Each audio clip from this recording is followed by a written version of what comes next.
السلام علیکم۔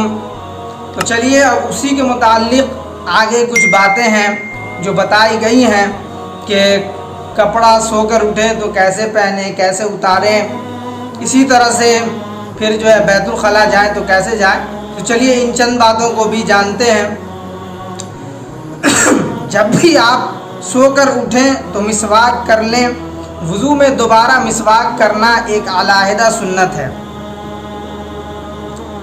پاجامہ یا شلوار پہنیں تو اول داہنے پاؤں میں پھر بائیں پاؤں میں پہنیں۔ قمیص پہنیں تو پہلے داہنے بازو میں داہنے آستین میں ہاتھ ڈالیں، پھر بائیں آستین میں ہاتھ ڈالیں، اور ایسے ہی جوتا پہلے دائیں پاؤں میں پھر بائیں پاؤں میں پہنیں، اور اگر اتاریں تو پہلے بائیں پاؤں سے اتاریں پھر داہنے پاؤں سے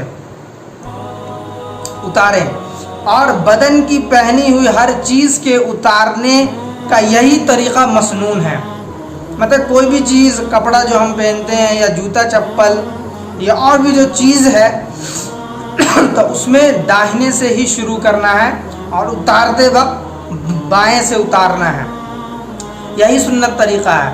برتن میں ہاتھ ڈالنے سے پہلے 3 مرتبہ ہاتھوں کو دھو لیں۔ جب سو کر اٹھیں تو ڈائریکٹ برتن میں یا پانی والے برتن میں ہاتھ نہ ڈالیں، کیونکہ پہلے جس طرح سے پانی پینے کا یا لینے کا طریقہ تھا تو وہ الگ ہوتا تھا۔ آج کل تو نل ہے، اس میں ہاتھ دھل لیتے ہیں، تو اسی لیے وہ حکم جو تھا تو یہ حکم تھا۔ اور اگر ایسے ڈالنے کی ضرورت پڑ جائے تو پہلے 3 مرتبہ ہاتھ کو دھل لیں، سنت طریقہ ہے۔ اس کے بعد آگے کہتے ہیں کہ استنجے کے لیے پانی اور ڈھیلا دونوں لے جانا سنت طریقہ ہے، اور اگر پتھر بھی اس میں لے جائیں تو زیادہ اچھی بات ہے، پتھر ہوں تو مستحب ہے۔ اگر پہلے سے بیت الخلاء میں ڈھیلے کا یا مٹی کا انتظام کیا ہوا ہو تو کافی ہے۔ فلش پیخانوں میں ڈھیلوں کی وجہ سے دقت ہو رہی ہے، لہذا مفتی رشید احمد صاحب نے ٹوائلٹ پیپر استعمال کرنے کا مشورہ دیا ہے تاکہ فرش خراب نہ ہو۔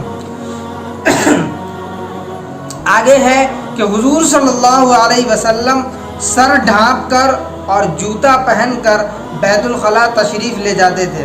بیت الخلاء میں داخل ہونے سے پہلے یہ دعا پڑھیں: اللہ بسم اللہ اللہم انی اعوذ بک من الخبث والخبائث۔ ملا علی قاری رحمۃ اللہ علیہ لکھتے ہیں کہ مرقات میں لکھا ہے کہ اس دعا کی برکت سے بیت الخلاء کے خبیث شیاطین اور بندے کے درمیان پردہ ہو جاتا ہے، جس سے وہ شرمگاہ نہیں دیکھ پاتے۔ نیز یہ بھی لکھا ہے اور مطلب دیکھ نہیں پاتے، انسان اس سے محفوظ ہو جاتا ہے۔ آگے پھر ہے کہ بیت الخلاء میں داخل ہوتے وقت پہلے بایاں قدم رکھیں اور قدمچے پر سیدھا قدم رکھیں، اور اترنے میں بایاں پیر قدمچے سے نیچے رکھیں۔ وہ جو چڑھنے کے لیے سیڑھیاں بنی ہوتی ہیں یا ویسا کچھ رکھا ہوتا ہے اس کو جو ہے قدمچہ کہتے ہیں، قدمچہ تو وہی ہے۔ اس کے بعد ہے کہ جب بدن ننگا کریں تو آسانی کے ساتھ جتنا نیچا ہو سکے اتنا نیچا پائجامہ کریں یا جو بھی آپ پہنے ہوئے ہیں، اور آسانی کے ساتھ اتنا ہی کھولنا بہتر ہے۔